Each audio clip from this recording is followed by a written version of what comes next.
Hello, আসসালামু আলাইকুম। আজকে বাদাম দিয়ে কটকরি বানাবো। আপনারা সম্পূর্ণ ভিডিও দেখতে থাকুন এবং আমার পাশে থাকুন। বাদাম আমাদের শরীরের জন্য খুব উপকারী। আপনারা খুব সহজে এইভাবে আমার মতো বানিয়ে নিতে পারবে। একদম মচমচে একটা পাত্রের মধ্যে 250 গ্রাম বাদাম দিয়ে দিয়েছি। এবার আমি ভেজে নিব। চুলার আঁচটা আমি মিডিয়াম করে রেখেছি। বাদামগুলো ভেজে নিয়েছি। এবার তিলগুলো ভেজে নিব। তিলগুলো আমি ভেজে নিয়েছি। বাদামগুলো আমি গরম অবস্থায় হাত দিয়ে খোসা ছাড়িয়ে নিয়েছি। এবার 1 চা চামচ ঘি দিয়ে দিয়েছি।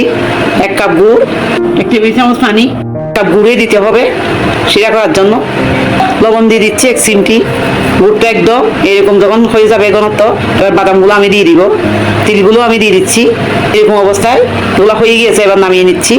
আমি যেখানে সেট করবো সেখানে একটু তৈল লাগিয়ে নিয়েছি।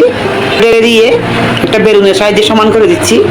এবার কেটে দিচ্ছি আমার পছন্দ মতো, হালকা গরম থাকা অবস্থায়। আমি এইভাবে সম্পূর্ণ কেটে দিয়েছি। আমার সবগুলো কাটা হয়ে গিয়েছে। এবার একটা প্লেটে আমি নিয়ে নিয়েছি। কটকরিগুলো হয়ে গিয়েছে। আপনারা খুব সহজে এইভাবে বানিয়ে নেবেন। সবাই ভালো থাকবেন। আল্লাহ হাফেজ।